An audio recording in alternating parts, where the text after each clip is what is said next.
Good morning Jodhpur. हमारी इस morning हो चुकी है जोधपुर में, डे है 2 और अभी हम निकल पड़े हैं मेहरानगढ़ किला देखने के लिए। इसके बाद हम एक्सप्लोर करेंगे जसवंत ठाडा, जो कि यहाँ का ताजमहल भी कहलाता है क्योंकि वो संगमरमर से बना है, मकराना के संगमरमर से।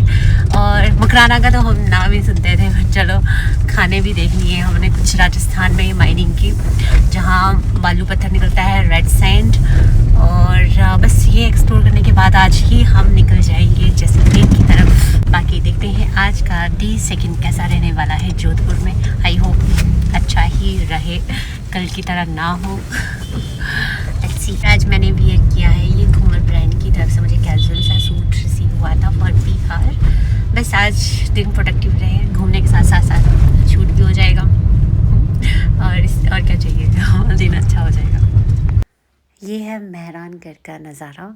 हम मेहरानगढ़ के पास पहुंच गए हैं। यहाँ मेहरानगढ़ के सामने ही पार्किंग की सुविधा है और यहाँ हम गाड़ी पार्क करेंगे। उसके बाद यहाँ आगे हम पैदल जाएंगे, जो कि 100 मीटर की ही दूरी पर है। आज गाइड नहीं कर रहे हैं हम, सो हमें यहाँ पे बीएसएफ के जवानों ने बताया कि यहाँ लिफ्ट से ऊपर जाओ और आते हुए पैदल आ जाओ, तो उससे क्या होगा कि आपकी टाइम सेविंग रहेगी।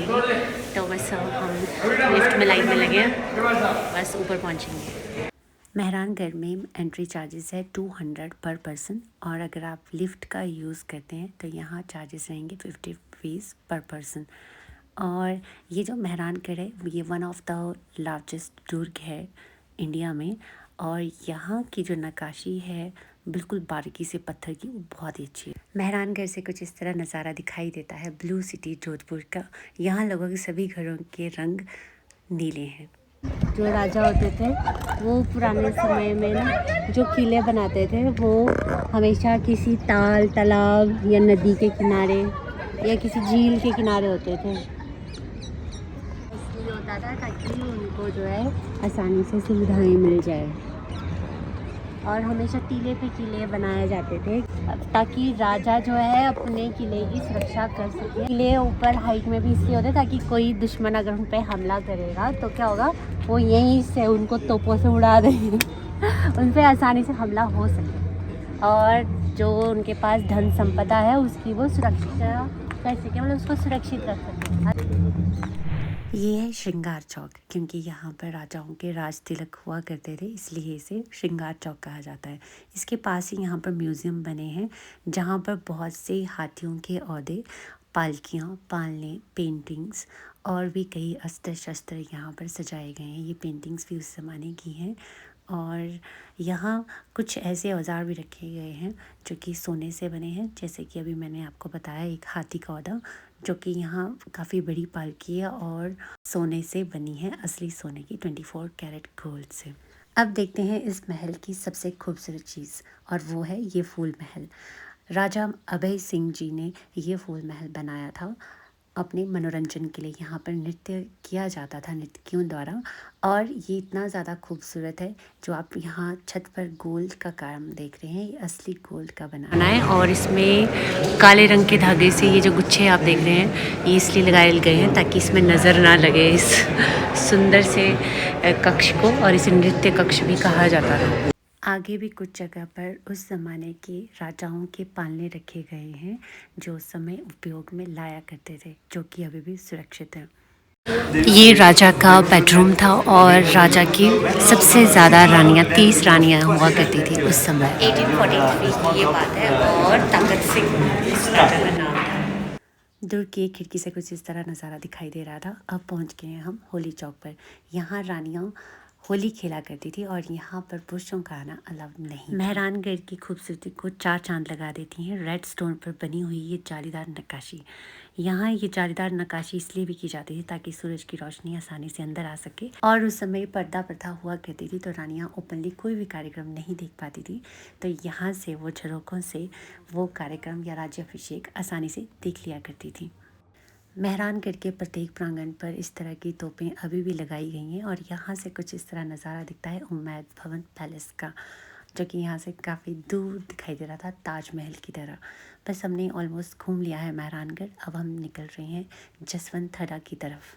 जसवंत थड़ा मेहरानगढ़ से 200 मीटर की दूरी पर ही है। आप पैदल भी जा सकते हैं जसवंत थड़ा तक, पर हम आज ही जैसलमेर निकल रहे हैं तो हमारे लिए एक एक मिनट काफ़ी कीमती है। तो हम गाड़ी में ही चले गए जसवंत थड़ा, और पास में ही वहाँ पर गाड़ी पार्क करने की सुविधा है जो कि बहुत ही ज़्यादा स्पेशियस है। तो हमने वहाँ गाड़ी पार्क की, और वो भी चार्जेबल है, तो आपको वहाँ भी कुछ पे करना पड़ेगा, शायद 50 रुपीज़ था वहाँ। और ये रहा जसवंत थड़ा। जसवंत थड़ा में एंट्री फ़ीस है पर पर्सन 50 रुपीज़। और यहाँ जसवंत थड़ा के अंदर बेसिकली समाधियाँ हैं जो कि आज तक के जोधपुर में जितने भी राजा रहे हैं उनकी समाधियाँ हैं। तो उनकी यहाँ पिक्चर्स भी लगाई गई हैं। तो यहाँ अंदर कुछ भी खास नहीं है देखने के लिए, बस बाहर जो यहाँ ब्यूटिफिकेशन की गई है जसवंत थड़ा की, बस वो देखने योग्य है।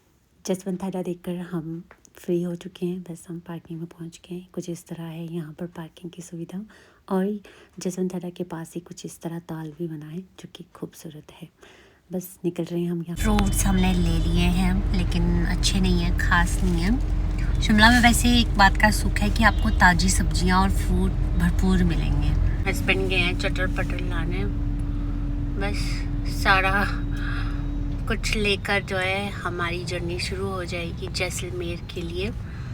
जैसलमेर जो है यहाँ से 265 के आसपास है डिस्टेंस यहाँ से, और 4-4.5 घंटे लग जाएंगे हमें जैसलमेर पहुँचने में। हम सोच रहे थे कि हम जैसलमेर में सनसेट देख पाएँ, कोशिश रहेगी वैसे सनसेट देखने की जैसलमेर में। मेरा फेवरेट पार्ट है होल डे में, मुझे सनसेट मुझे बहुत अच्छा लगता है। सनसेट में वीडियोस भी अच्छी बनती हैं, फ़ोटोग्राफी अच्छी होती है। तो मेरा मेन यही रहता है कि जब भी आप देखोगे इंस्टाग्राम में मैं कभी भी कोई वीडियो या फोटोग्राफी करती हूँ, मैं इवनिंग में ही रहती है मैक्सिमम, क्योंकि जो सनलाइट रहती है ना मध्यम सी, बहुत अच्छी रहती है, उसमें फ़ोटोज़ वीडियोज़ अच्छी बनती है। एक टिप मैं आपको देना चाहती हूँ कि आप जो है जोधपुर जब भी आएँ तो 1 डे का ही बनाएं यहाँ का प्लान। आप कोई और जगह विज़िट कर सकते हैं, क्योंकि उसमें क्या कर सकते हैं आप, अर्ली इन द मॉर्निंग जो है आप आओ और मेहरानगढ़ देखो, उसके बाद आप यहाँ थाड़ा जसवंत सिंह जी का देखो, यहाँ सिर्फ कब्र है और कुछ नहीं है। और उसके बाद आप जो है उम्मैद भवन पैलेस देख लो, और वहीं से जो है फिर मंडोर गार्डन देखने चले जाओ, और वहाँ पर इवनिंग में जो लेज़र लाइट शो होता है उसको एंजॉय करो। हमने रात को बहुत एंजॉय किया उसे देखने पर, और उसमें थोड़ा जो है मंडोर की हिस्ट्री बताई गई है जो कि बहुत अच्छी सी लगती है। जो एनिमेशन सी बताई गई है उसमें लेज़र लाइट से, बहुत पिक्चर जैसा लगता है वो, और सुंदर भी बहुत ज़्यादा है मंडोर गार्डन। यहाँ पर मुझे सबसे ज़्यादा जो सुंदर जगह लगी वो यहाँ पर मंडोर गार्डन ही लगा है, तो आप वहाँ विज़िट कर सकते हैं। उसके अलावा यहाँ पे कल्याणा लेक थी, वो भी वर्थ इट नहीं लगी मुझे, वो डैम जैसा लग रहा था। डैम क्योंकि हम हिमाचल से हैं तो इस तरह के जो सीनिक व्यू था, जो जैसा वहाँ था डैम जैसा व्यू, वैसा हमें वहाँ मिल जाता है इजीली, तो इतना अट्रैक्टिव हमें नहीं लगा। और जो दूसरी लेक हम देखने गए थे, मैं उसका नाम भूल गई पर स्क्रीन पर मेंशन कर लूँगी, वहाँ वही है कि आपको जो है पैसे देकर ही वहाँ विज़िट कर सकते हैं। सफ़र अच्छे से खाते पीते कटे, इसलिए हस्बैंड कुछ ज़्यादा ही चटर पटर ले आए हैं। हस्बैंड पेस्ट्री ले आए, चम्मच नहीं लाए, मुझे कह रहे थे कि इसका ये निकाल के इससे खा लो, पर ये क्वालिटी का बना है कि सेफ़ नहीं है खाना हमारी हेल्थ के लिए। हम पहुंच गए हैं जैसलमेर 5 बजे के करीब ही, और अच्छी बात ये है कि यहाँ पर सनसेट लेट होता है, क्योंकि अभी हम सबसे वेस्टर्न पॉइंट पर हैं इंडिया के, इसलिए यहाँ पर सनसेट जो है लेट होगा, क्योंकि हमारे लिए अच्छा है। अब अभी हम 2 जगह विज़िट करने वाले हैं, एक है ब्यास छतरी पहले, उसके बाद हम एक लेक विज़िट करेंगे जिसका नाम है गरीसर लेक। हम पहुंच गए हैं ब्यास छतरी। ब्यास छतरी में आप जहां गाड़ी पार्क करती हैं मेन रोड के पास ही, वहीं पर यहाँ पर काउंटर बना है, आपको एंट्री फ़ीस डिपॉजिट करनी पड़ती है 100 रुपीज़ पर पर्सन, और सामने आपको ब्यास छतरियाँ दिखाई दे रही हैं, और गेट से लेकर वहाँ ब्यास छतरी तक पहुँचने तक आपको सफ़र तय करना पड़ता है 100 मीटर का पैदल। और यहाँ से व्यू दिखाई देता है आपको जैसलमेर फोर्ट का बाहर का व्यू, और यहाँ से सनसेट कुछ इस तरह दिखाई दे रहा था, क्योंकि थोड़ा सा क्लाउडी हो गया था मौसम, तो हमें सनसेट अच्छा नहीं दिखाई दिया। बट यहाँ यहाँ का जो सनसेट व्यू है वो काफ़ी फेमस है।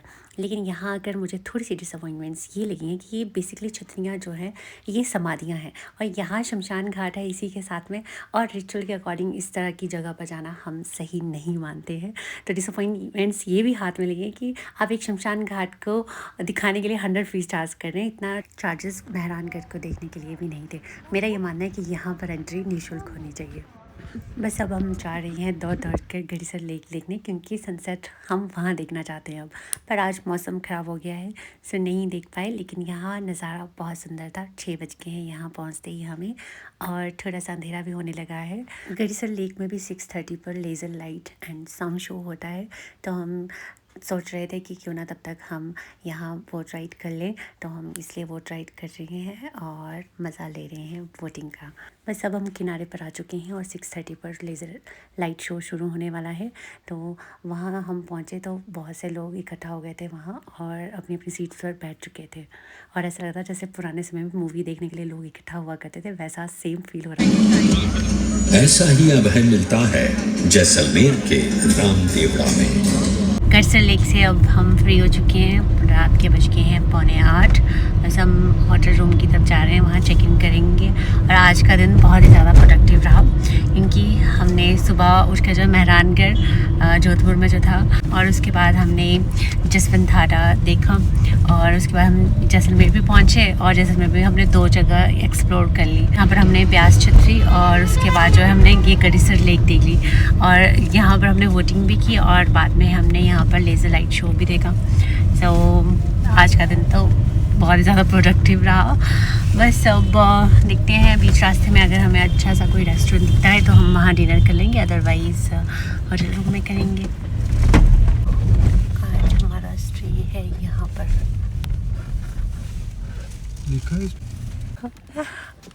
यहाँ पे मैंने इनको बिस्किट दिए, ये अभी जा ही नहीं रहे। चिक्कू भी खिला दिए। बस बेबी जा, और है मेरे पास है। बस बस बस बस बस जा। बस खत्म हो गया। होटल रूम पहुँचते ही कुछ ऐसे हो रहा है स्वागत। मैं गाड़ी का जो भी दरवाज़ा खोल रही हूँ ये गाय उसी तरफ आ रही है। मेरा निकलना मुश्किल कर दिया है, बड़ी मुश्किल से मैं बाहर निकली हूँ डर डर के। एनीवेज ये है हमारा होटल आज, और ये कुछ इस तरह बाहर बालकनी में था, मतलब होटल रूम के बाहर इस तरह।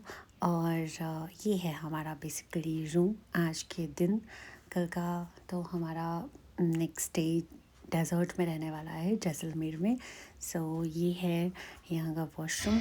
डिनर हमने कर लिया है जैसलमेर में, और आज स्वीट डिश में हम ट्राई करने वाले हैं जैसलमेर स्पेशल गोटुआ जो कि देखने में कुछ इस तरह से है।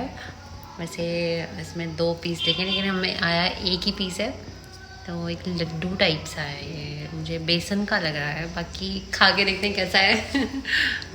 चलो खाओ। घर में वो मोतीचूर लड्डू टाइप मिलता है ना, इसका टेस्ट वैसा वैसा है, कुछ कुछ मिक्स सा है ना। तो अच्छा है ये जैसलमेर का घोटुआ। टेस्टी है, आप भी ट्राई करिए। तो बस ये था आज का दिन। अब कल देखते हैं, अगली सुबह हम क्या क्या एक्सप्लोर करते हैं जैसलमेर में। Good night.